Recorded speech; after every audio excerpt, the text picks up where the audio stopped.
everyone. Welcome back from the break. So this session is called Angular plus Drupal, a compelling combo. That was an early draft of the talk title, but we also gave it the title Building an Ecosystem for Tomorrow, because this talk is really all about bringing Angular and Drupal together in kind of various different ways, but also thinking about how do we combine these ecosystems, because I think, as it's been said earlier today, a huge part of the success of Drupal, and I'd say a huge part of the success of Angular, is the ecosystem and the community that forms around these technologies that really makes them valuable. And so really trying to think about how do we evolve these ecosystems collaboratively. So I'll do brief introductions. My name is Stephen Fluin. I am a developer advocate on the Angular team at Google. So my role at Google really has two parts. First, my job is to help developers and businesses be successful with Angular. And then second, it's to understand what it's like to build software in the real world so we can reflect those needs onto the Angular team. Before joining Google, I spent about 15 years doing enterprise consulting, where I was helping companies figure out, okay, we have a problem, we need to solve that problem with software and with technology. How do we navigate this crazy landscape of tools, choices, opportunities? So that's really kind of my sweet spot, is thinking about how do we apply technology to solve business problems. And I'm Matt Davis. You've all already heard my introduction, but for the video's sake, I'm the Director of Emerging Technology at MediaCurrent. And I've been playing with Angular now for a couple years. And I have, as you see there, I'm a big fan of TypeScript. All right, so this presentation is really going to have three parts. First, we're going to talk a little bit about Angular and make sure that we all have the same background. I'm going to assume that you are all web experts, so I'm not going to go into any of the basics about construction, or I'll assume that you can kind of figure out a lot of that on your own. Then we'll get into the Contenta project and Contenta Angular in particular. We'll talk about how it was built, what it does, how it does it, those sorts of things. And then I want to wax a little bit about how we are heading and trying to evolve these things in terms of making Drupal plus Angular an even better combination. And so, if anyone saw me, has anyone seen me in your DrupalCon New Orleans? Okay, a few of you. I apologize.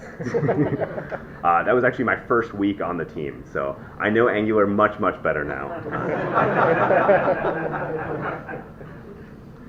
So we're starting off with Angular for web experts.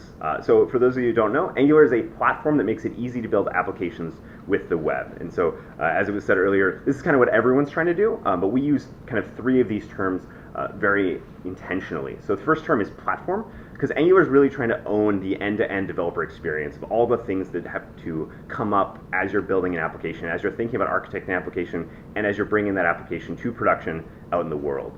Second, building applications. So as we move away from kind of these static server-driven websites into much more dynamic, engaging things, a lot of people say, oh, well, what's a website, what's an application? I don't really differentiate them, because the moment that you have a website, you want to start adding features, right? You want to start adding engagement to your users, and at that moment it kind of becomes an application. And the last piece is with the web. So one of the big things that's happened on the Angular team and with the Angular project is that we're really focused on leveraging the web as it is today, the modern web as we call it. If you look back to AngularJS, it was a much more complicated framework because the web wasn't as good as it is today. Whereas Angular is actually much simpler now because we're relying on things like ES 2015 modules, classes, and all these kind of best practices that most of the industry has started to adopt at this point. So as the Angular team, we value kind of three things. So we value apps that users love to use. So this is all about user experience. Does it load up fast? Does it give me great experiences that engage me? Apps that developers love to build. So how do we make the developer experience of architecting, trying to solve all these challenges as easy as possible? And lastly, a community where everyone feels welcome, because as we started off, this is all about ecosystems and community, because the more people that we can empower with these tools, not only to build applications, but also to build other tools and to build other libraries and other frameworks, the better we feel about that, and the more healthy the ecosystem is going to be overall. So for those of you that don't know, Angular really has a few kind of core tenets or things that you're going to recognize off the bat. The first thing that you're going to see is we have dependency injection built in. Then you'll see something that we call declarative templates. So this is using HTML in order to explicitly state what you want the application to look like at any given moment. And we're very opinionated about using TypeScript. And so all of the Angular examples that you see, most of the Angular applications that are built today are using TypeScript under the hood. So this is a component in Angular. So at the top we have an @component decorator, which just says, here's the metadata for our class or our component that's going to be rendered on the screen. I'm pointing off to an HTML file that has all of my declarative content. And then I'm using an ES 2015 class here, so I'm saying export my component. And then within the constructor of that class, we're using TypeScript in order to do our dependency injection. So if you think back to AngularJS, which a lot of you are familiar with, we had basically hung everything as globals on the global state, which is not a great way of doing things. Because we're leveraging TypeScript now, we can actually ask for something by its symbol name and give you exactly the thing that you want in the way that you want it, which is a much cleaner way to build applications unambiguously, because at the top of this file, you would have an import and you would actually say, here's the HTTP class that I want to be using. On the declarative template side of things, this should look relatively familiar if you've done any sort of HTML templating before. So at the top, we've got a div. We're actually using what we call an ngIf statement here that's just checking for asynchronous data. So I've got this data variable that's coming in asynchronously via an observable. I'm piping that through async and then saving it locally. And then I'm able to render out data from that object. And then I'm able to iterate over the children using ng4, and then I'm getting out the text of each of those children. So this is relatively simple. This is all actually valid HTML, surprisingly to me, at least. I didn't know stars and things like that were valid, but they are. And so this is really our idea of how do we make this as easy as possible while still limiting it so that it's a strict subset that makes sense and is manageable from a static analysis standpoint and a compilation standpoint. All right, so I think it's also helpful to think a little bit about how Angular is organized as a project, because there's a lot of different pieces now as the platform continues to evolve and grow. So at the base layer, we have the Angular repo on GitHub, as we call it. So Angular org, Angular project. And this actually has a bunch of different modules that we ship separately on NPM. So you have everything from our compiler, which you're going to use at build time. We've got something called Platform Browser, which takes a generic Angular application, which is not DOM dependent, and gives it all of the knowledge of what needs to happen in a browser in order to render that out to HTML. We've got Platform Server that allows you to do server-side rendering, so maybe I want to get out an HTML string of my application instead of something that's going to be run inside a browser. We've got an animations library, and we have a lot more. So internationalization, a mobile toolkit, forms. So these are all kind of sub-projects within the Angular repo, and each of them has owners. They're all kind of considered components of that repo. Then on top of it, we have kind of bigger, more dedicated projects. And so each of these projects has kind of a team around them. So on the left there, we've got Angular Material, which is our way of taking the material design philosophy from Google and making it available to you as ready-to-go components. And then we also have a CLI, which we're really spending a lot of time making awesome as we can here. Then on top of that, we actually have a lot of other people working on Angular at Google that are contributing back in various ways. So within Google, we have tens of thousands of engineers, and so developer productivity is actually a really big focus for us. And so we actually sit next to the TypeScript team within Google, saying how do we use these tools to better scale out code and things like that. We also have things like Google Cloud Platform, lots of other teams. I think there's over 300 applications within Google that are built on top of Angular right now. And we invite all of those teams, just like we do in the open source world, to contribute back to Angular, solving for new use cases and things like that. Our CLI workflow really, as I said, tries to take end-to-end the developer concerns that they have. So everything from scaffolding out a new project when you don't know anything, you don't know what best practices there should be, what to do, generating new code to make things faster, serving it in a kind of live reload process, testing, building, deploying, shipping your code, all these sorts of things. We have CLI commands for those. Lots and lots of companies use Angular. I think there's more than 100 or 200 applications launched in production every day, which is a really exciting number to us. Most of them are also using the latest version, which is exciting for us because a lot of people are concerned about the version number of Angular, but we really do want it to just be, it's just Angular. You just use the latest version and you're not going to have concerns or problems staying up to date. We talked to a lot of those companies about why they choose Angular, and there's really comes down to 5 reasons overall. So we're opinionated, so we're going to make sure that a lot of these things, these various tools work together out of the box.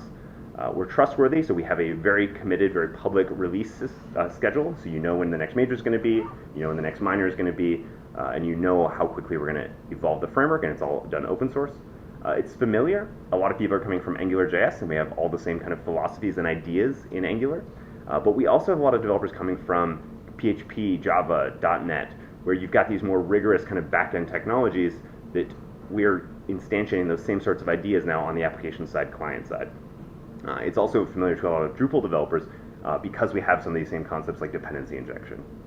Angular, we consider it scaled. It's in use at Google, lots and lots of users, but also scaled within a team. So if you have various different perspectives, so you've got designers that are working on HTML, you've got architects that are working on more architecture module levels, and then developers working on more component level things.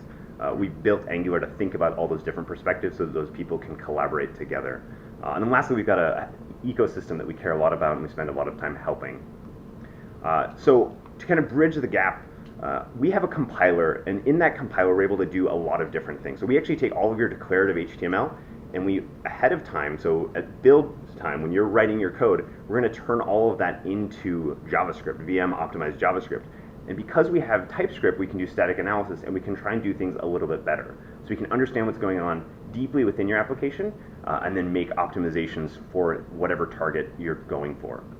And so for us, the combination of this ahead of time compiler, static analysis, and our focus on developer concerns means that in the long term, we feel like we can do a lot to make Drupal developers successful, no matter what you're trying to do with Angular. So with that, we've been working on a project, and I'll turn it over to Matt. Awesome. Thank you, Stephen. So as Stephen mentioned, we've been collaborating on a new Angular project the last couple of months, and we're really excited to talk about it today and show you guys a little demo. The project is called Contenta Angular, and we have a whole separate session about Contenta. I know Ed mentioned it as well. I don't want to steal their thunder, and I'll let them explain in more detail what Contenta is. But the basic idea is that we're really trying to lower the barriers to entry to getting involved with Decoupled Drupal. And we're building, so we have a back end, and then we have various front end rendering consumers built on top of it. So Contenta Angular is the Angular consumer that's built on top of the base Contenta distribution. And the goal here is really to showcase what a best practice fully decoupled Angular application that's built on Drupal should look like. And I need to give special shout outs to the rest of the team that's contributed to this project, Sam Mortensen, and you say it, I'm going to butcher the name. Joao Gurin, who have both done a lot of the work underneath the hood to make this project a success.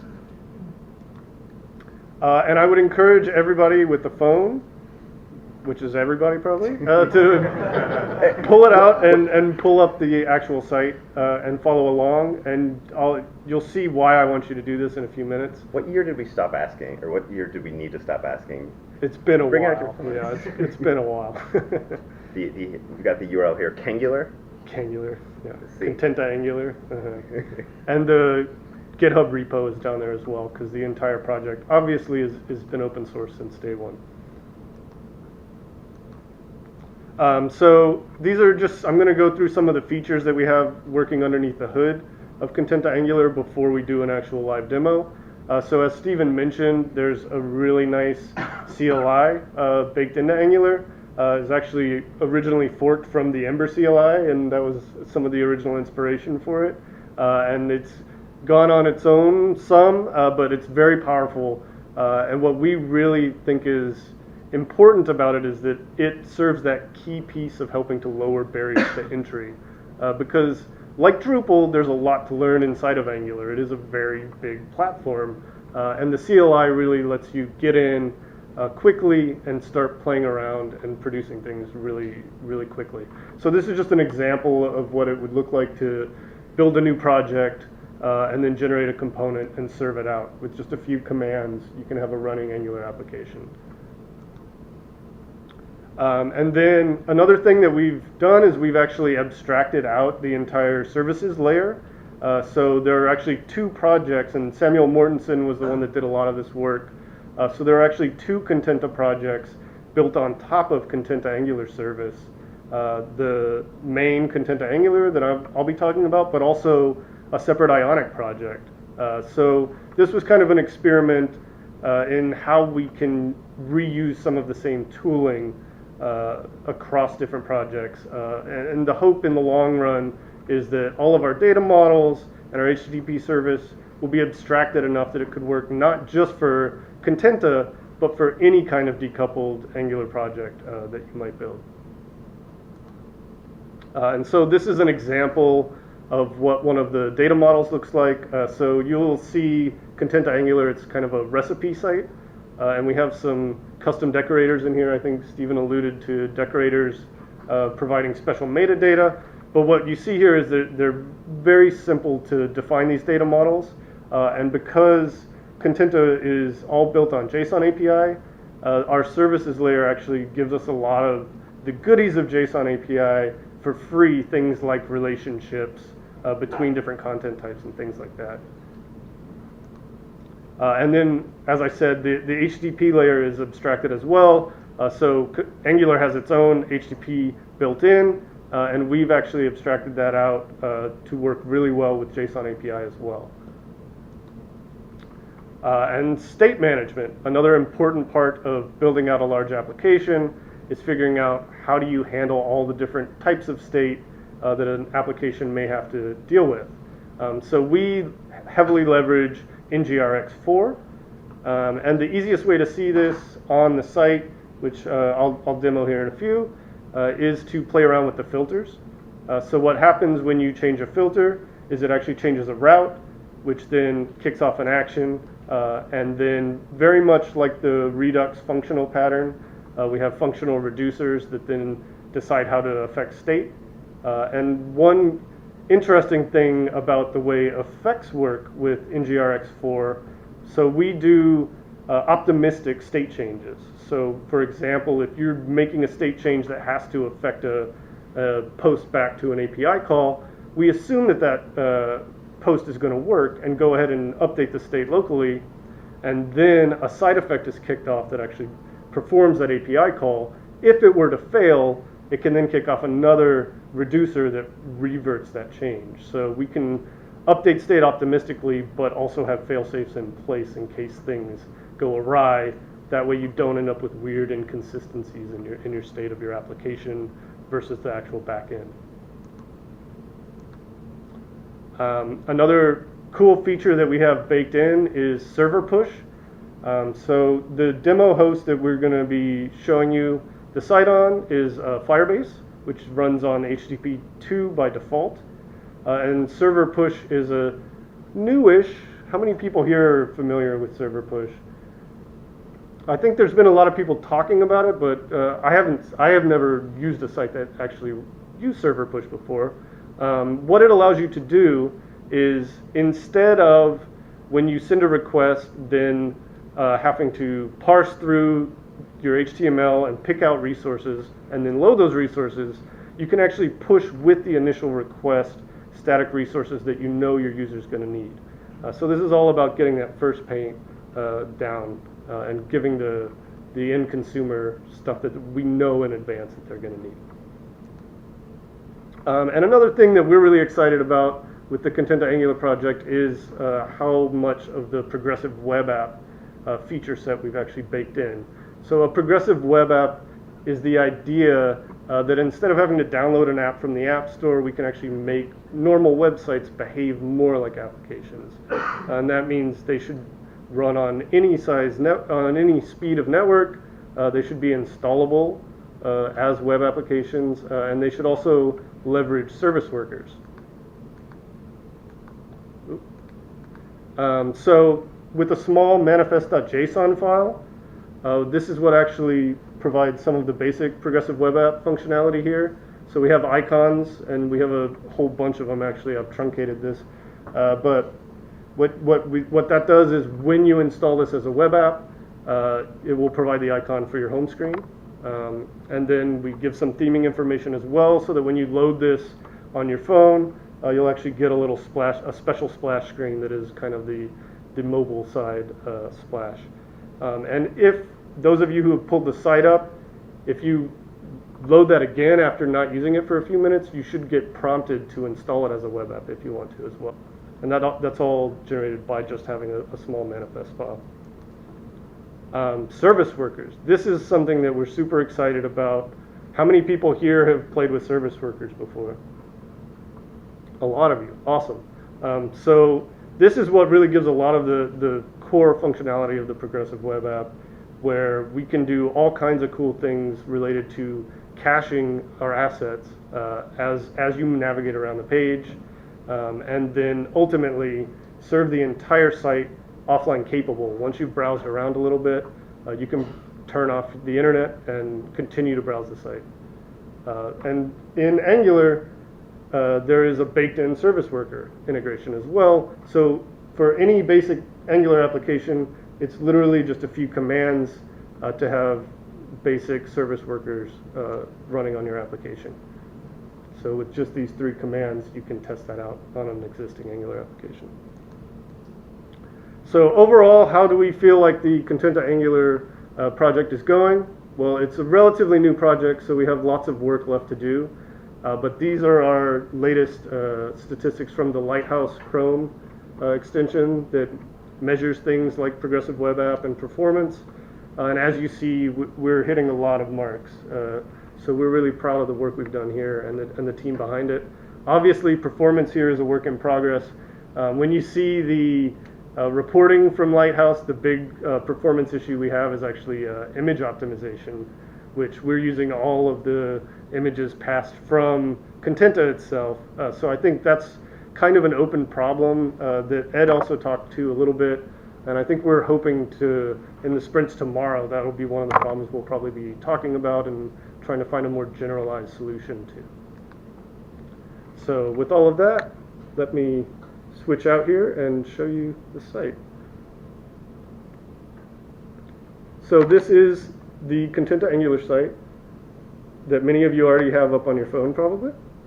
And as you see, you can kind of navigate around. You'll see that as I change the filters, they're reflected up in the URL bar. And there's not a whole lot going on here. Obviously, this is a pretty simple site on the face of it, but it's really those guts that we're interested in talking about and showing off. So you can click around. These are all the Contenta consumer applications are built around the same data models, the same recipes and things. But what we're really proud of here is what happens when I turn the internet off and then refresh the page. It all still works. You can still navigate around. Everything still works.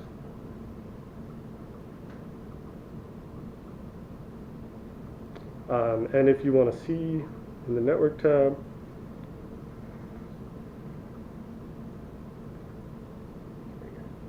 it's all coming from these service workers.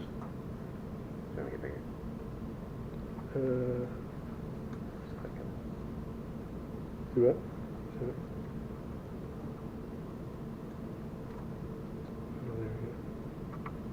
Yeah, so you can see those are all being served by the service worker. So that's what a offline website looks like. Like the images tab.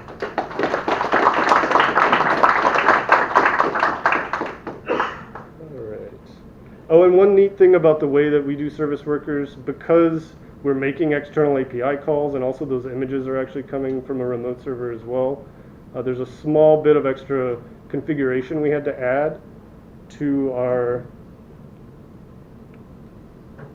config.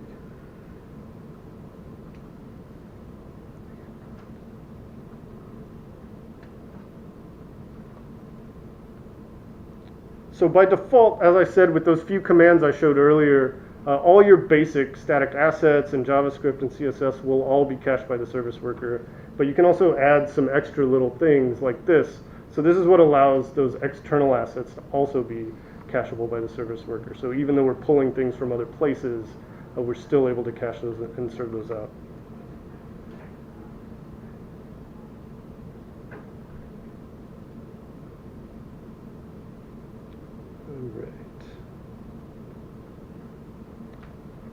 So what is next for Contenta Angular? Well, we have a long roadmap that's all publicly accessible on our GitHub. And we have a lot of new features that we're working on that we're really excited about. So just to touch on them briefly, server-side rendering. So Angular Universal, as Stephen mentioned, is baked into Angular. And now they have just recently added CLI support for Angular Universal as well. So you can actually serve a server-side rendered application from the CLI. So we're really excited about that. When we started this project, that wasn't available, and we had to choose, are we going to go with the CLI or with Universal? And just for the sake of keeping those barriers to entry low, we went with the CLI. Now we're going to have the best of both worlds and be able to serve our application on the server as well. And as you see, we've got a bunch of more things here that we're going to go through, but I think I'm going to hand it over to Stephen here to talk a little bit more about the future of where this is all heading. All right, the future. You guys scared or excited? Okay, about 20% scared, 80% excited. Awesome. As Matt said, we have a roadmap for Contenta Angular. First one is universal, so server-side rendering. There's really kind of two ways of doing server-side rendering. There's two use cases for it. The first is for what we call an app shell, which is, hey, we want to push down to the user something that looks right as quickly as possible. But then you can also serve down kind of fully dynamic content and run the entire application in the back end. And so both of these things are possible. Both of these things, we have tooling that tries to make that easier. We're working on making that tooling even better every day. One of the reasons that we need universal, as we all kind of shift more and more towards the front end, is that not all web browsing is done by humans anymore. A lot of web browsing is actually done by computers. And so if you look at search engines, some of them don't run JavaScript. So Google, for example, runs JavaScript, but it runs a earlier version of JavaScript, something on the order of like Chrome 42 or something like that. Scrapers, like Facebook, Twitter, whenever you want to share a piece of content from a web page, they're going to scrape your HTML and try and pull out a thumbnail for you. There's things like AMP, or accelerated mobile pages. All of these use cases require you to have a fully rendered page. And while JavaScript is necessary to deliver really great client-side experiences, right? Like you click on it, it loads instantly, the application works entirely offline, but you need JavaScript to also render server-side. And so having both of these things is very important, so that you're considering both the users and the humans that are consuming your content. Another piece that we talked about is animations. So in one of the earlier versions of Angular, I think probably 3 or 4 months ago, we released a bunch of new animations APIs. So you can do things like stagger and routing changes, and you can kind of, we have a declarative syntax that allows you to do and define basically anything you want to happen from an animation standpoint. And this all uses the Web Animations API under the hood. It's really exciting, really powerful. It's not just a beauty thing. A lot of people think, oh, it's just for looks. But animations can be very important for users because it gives important contextual clues to what's going on within your application. And so a user might not know what one of your buttons does, but if you can show an animation that says, hey, this slides up from the bottom or this fades away, that says, hey, you've done something right, here's a little reward, and here's a bit of context about what's happening in your application. Another feature that most users want at this point, although I was just on Reddit a week ago and people are like, I hate infinite scroll. But Reddit will be Reddit.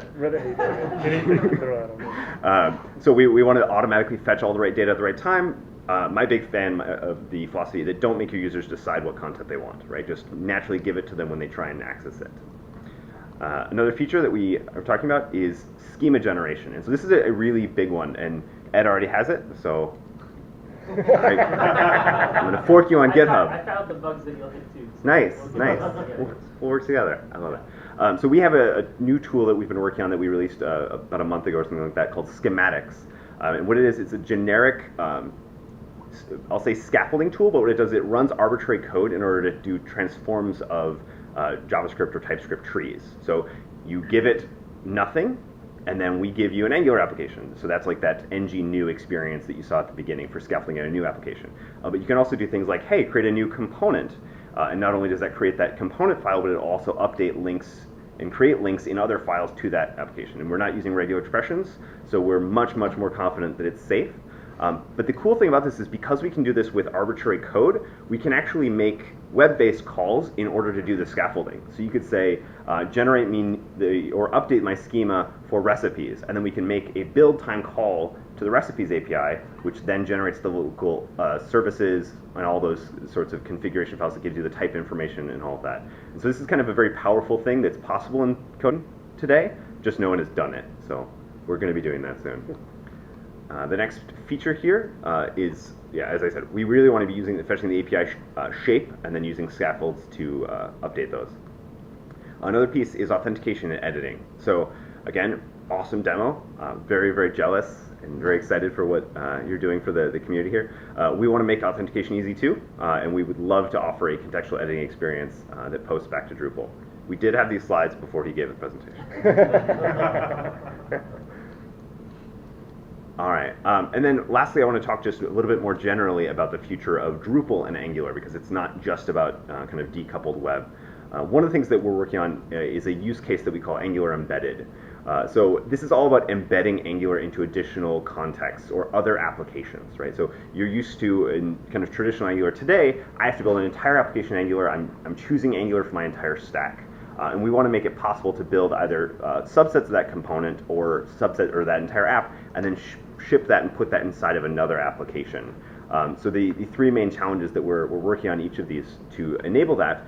First, we want to make all our bundle sizes small enough that you'd want to do this, right? Because you don't want to be loading 3 meg of JavaScript or 15 meg, which is the worst app I've ever seen.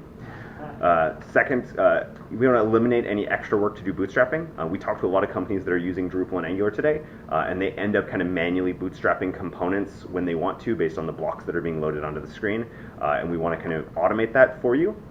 And then lastly, we want to kind of simplify the build and ship process. So today, as I said, we have a CLI that does deployment as an application, but we want to add to the CLI things like shipping as a library or shipping as this embedded piece that you can easily put into another application. So the idea here is that we're going to combine the portability that you kind of need and want to be a web developer in 2018 and beyond with the kind of orchestration superpowers that Angular is trying to offer. One of the cool ideas that happens with this, if anyone's using progressively decoupled blocks, is that this could really ease the migration between a progressively decoupled block application and a decoupled application, right? If I can write the same code in a couple blocks and then say at some point, now I want to rewrite this and I want to reuse all that same code, that's the use case we're trying to enable. Another thing that we have and we talk to a lot of Drupal developers about is when they use Angular at scale, they end up running into a few problems, right? Maybe I have 100 different components or 100 different blocks that each get built as separate applications. And so now I have a build time for each of those, and maybe for some reason I have to do them sequentially because of some DevOps process that I've got going. So we really want to give better guidance and tooling to scale those kind of large-scale application builds. Longer term, we've got a project called ABC that is designed to make this easier for developers. So ABC stands for Angular plus Bazel plus Closure. So within Google, we've actually been building JavaScript for a long, long time, right? Like all the way back to the days of Gmail. And so we've developed really good compilers for JavaScript as well as bundlers for JavaScript. But now we've also built this system that we call Bazel that allows you to, instead of thinking of a JavaScript application as a single compilation target, you can have subsets of that application. So for those of you who don't know, within Google, we have a mono repository. So all of Google's code, everything from Gmail to Google Web Search to self-driving cars, it's all in the same repository, right? We have one ginormous repository. And the way we manage that is a couple things. We have very good policies. So for example, we ship code every day. So everyone has to have tests, and the policy is that if I break your tests due to some change that I made, I have to fix you. But if I break you without breaking your tests, you have to fix yourself. And so because of that, everyone has very good tests, right? And the other thing that we do is we've built out this build system called Bazel, which we actually open source, that allows you to rebuild and intelligently cache the different pieces. So for example, when I'm building an Angular application within Google, when you need to do that build, we're ensuring that not only is your application built, but that Angular is being rebuilt, that Node is being rebuilt, that the Linux kernel is being rebuilt, that GCC is being rebuilt. Obviously, we don't have to recompile all of those all the time, but it's intelligent enough that if something does change, it can propagate it through the entire system very, very quickly. If anyone remembers the Heartbleed SSL bug, Google was able to patch this across every system that we have in about a week because we only had one version of OpenSSL across the entire company, right? So you patch it in one place, and then you just redeploy everything. And so we really like our build tools within Google. They work for us, and we're trying to empower the rest of the world with these tools. You can use Bazel and you can use Closure today. It is not easy. We work with a lot of companies that have tried and succeeded, and then a couple that have tried and failed.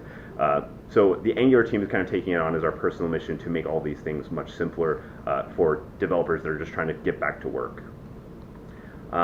Lastly, we really want to focus more on kind of enabling more different types of blocks that you can build and give you more out-of-the-box code. So solving some of these problems automatically for you. really trying to both kind of start with guidance and then over time build out that tooling so that instead of kind of walking on a dirt path or blazing a trail, you're going down a highway. I loved all of your metaphors. I loved your talk. Can we be friends?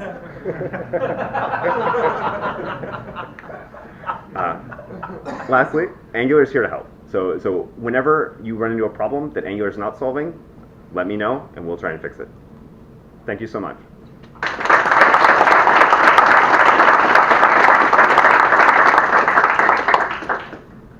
Questions? Yeah. Can you talk about, I don't know if you're aware of React's universal approach. Can you talk about differences between Angular and React? I am not. Or server-side, even the server-side rendering. I am not as up to speed on their server-side rendering. Is there any, what's left to do with Angular's server-side rendering approach? Pretty much tweaked it? So Angular's universal works very well. I mean, so there's companies like Forbes that are using it. So if you visit a article page on Forbes.com, it's using Angular Universal under the hood. So we've basically given everyone the primitives necessary that you load in an Angular application in Node, and then you give it the URL, any extra providers that you want, and then it renders to a string. And then you can do with that string whatever you want, whether that's cache it because you know that it's not specific to a user, whether that's serve it up, run it in real time. And now it's for us all about kind of more tooling. So how do we, for example, do kind of generic state transfer between the pre-rendered version and the rendered version? Or things like how do we make it really easy to deploy to Firebase so that you can do kind of out of the box, works with Firebase without having to set up a server at all. Yeah? Is it true that Angular is almost universally written in TypeScript? Yes.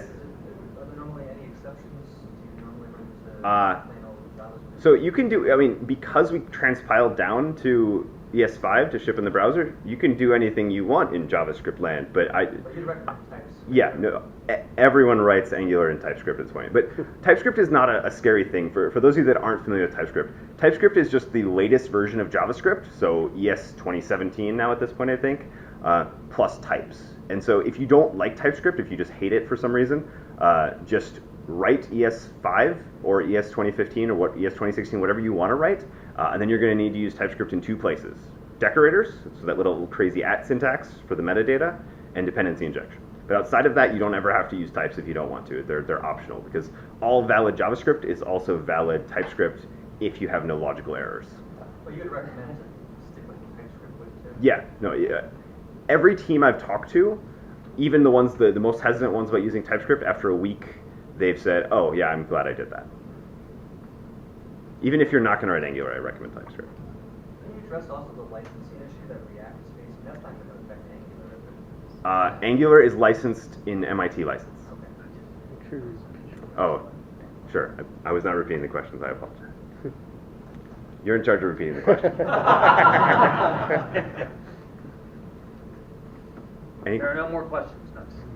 Yeah. Can you just talk briefly about how within Google the Angular folks and the Poly Polymer? folks, like, how do you see the projects relating? Sure. They, So, they seem to have different philosophies to how you would build the future of web apps. yes, they're slightly different. The question was, So the question was, how do Polymer and Angular relate within Google? Yeah. So thank you for that. Did we plan this? Were we already friends? Because I actually gave a talk called Angular plus Polymer at Google I/O 2017. So Polymer is really focused on the web standard side of the problem. How do we get web components as a standard in all of the browsers for everyone? And they basically succeeded at that. And so the projects are trying to do a little bit of different things. Angular is really focused on the orchestration, but I mean, web components are a really exciting thing, and we're looking at, hey, could we use these within Angular as well? You can use them together very successfully, right? You can have a UI library that's shared across different frameworks that are used in Angular. The really nice thing about web components is that they are a web standard, and to us they look exactly the same. They're indistinguishable from normal DOM elements, and so you can do all the same sort of binding, stamping out with the ng-for, ng-if syntax. All that works out of the box without any changes.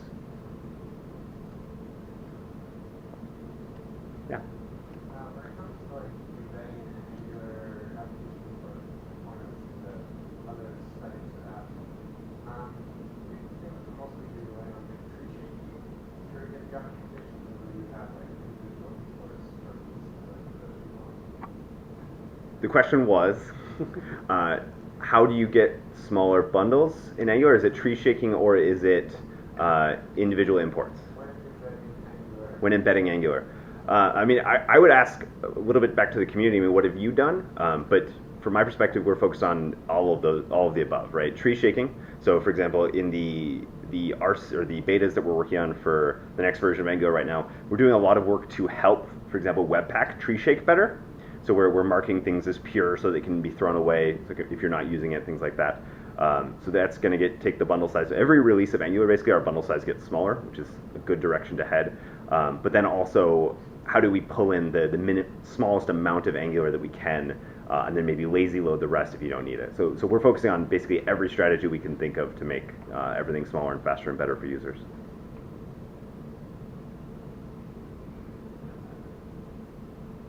All right, well, thank you all so much for having us. I will be around today and tomorrow, or I'll be around today and tomorrow. He's leading the whole thing.